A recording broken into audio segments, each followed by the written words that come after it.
Gram panchayat बेलौआ Bariyarpur की जनता जिंदाबाद जिंदाबाद जिंदाबाद।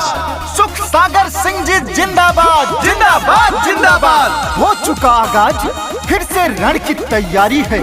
चुनाव वही जीतेगा, संघर्ष जिसका जारी है। जी हाँ, आपके अपने ग्राम पंचायत बेलौआ बरियारपुर विकास खंड अकबरपुर जिला अंबेडकर नगर से चल पड़े हैं विकास की ओर। विकास की गंगा बहाने प्रधान पद के प्रत्याशी सुख सागर सिंह जी। तो याद रखेगा, आने वाले प्रधानी के चुनाव में अपने चहेते अपने बेटे सुख सागर सिंह जी को अब की बार अपना मतदान और आशीर्वाद देकर भारी मतों से विजयी बनाना है और अपने ग्राम पंचायत बेलौआ बरियारपुर का प्रधान चुनना है। गायक अभिषेक सिंह। सुना सुना ये चाची, अब की के ही चुनौआ, दूसर के हो न लड़े लड़े घर के बेटौआ। सुना सुना ये चाची, अब की के ही चुनौआ, दूसर के हो न लड़े लड़े घर के बेटौआ।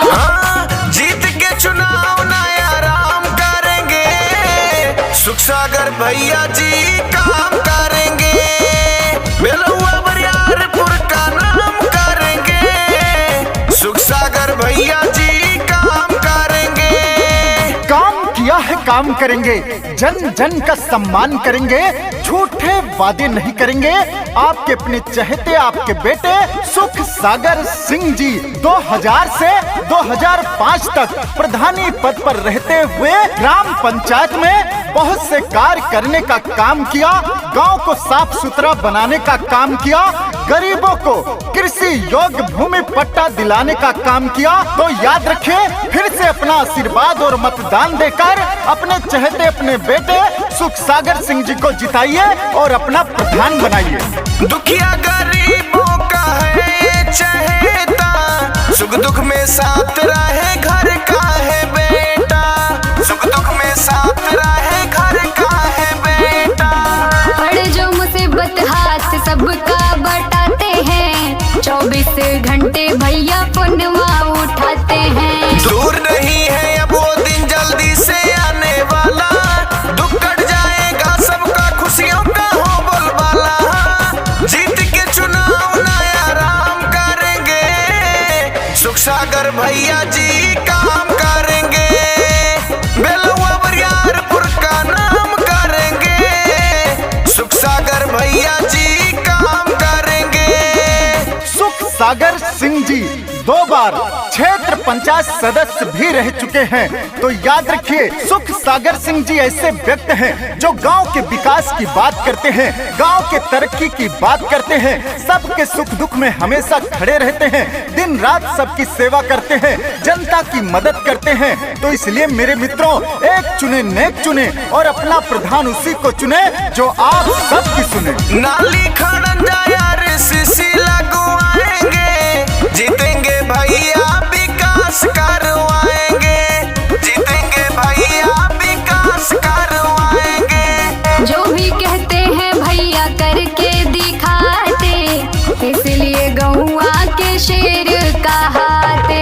गाँव गाँव में रोड बनेगा, बनेगी पक्की नाली, सुख सागर जी जीतेंगे तो लाएंगे खुशहाली। हाँ, जीत के चुनाव नया आराम करेंगे, सुख सागर भैया जी काम करेंगे, बेलौआ बरियारपुर का नाम करेंगे, सुख सागर भैया जी काम करेंगे।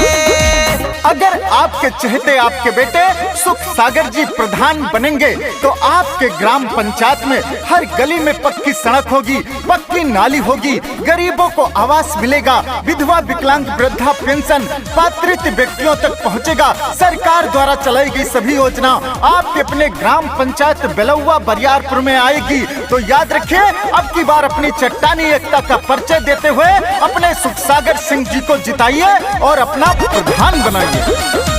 हर माँ का बेटा है, बहनों का भाई, जनता के हक की ये लड़ते लड़ाई, जनता के हक की ये लड़ते लड़ाई। जो भी कहते हैं भैया करके दिखाते, इसलिए गौआ के शेर कहाते।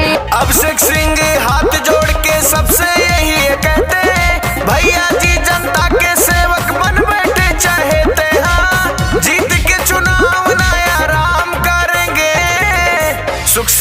भैया जी